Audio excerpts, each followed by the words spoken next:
its part, denies any involvement. A Benin French military personnel boarded a tanker belonging to Russia's Shadow Fleet and arrested 2 of its crew members.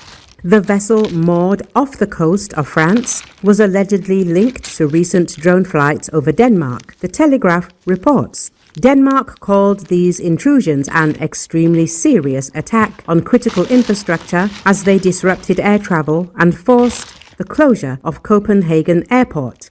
Russia, for its part, denies any involvement.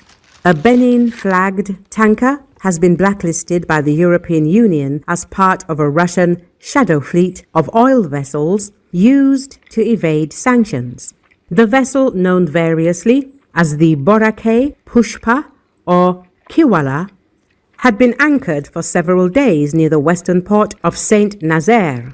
French President Emmanuel Macron stated that the tanker was being investigated for serious irregularities. Local prosecutors said an investigation had been launched after the crew failed to provide evidence of the vessel's nationality and refused to comply with orders.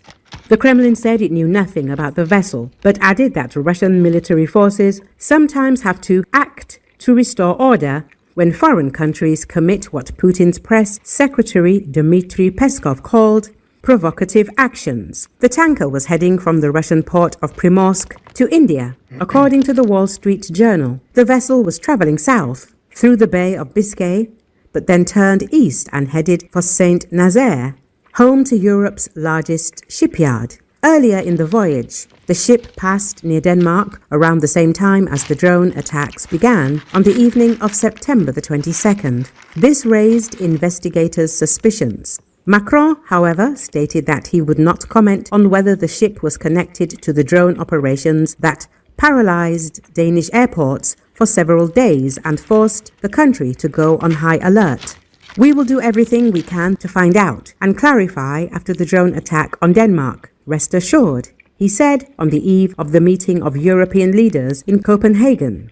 Media previously reported on the motives behind the drone incursion into Denmark and Ukraine.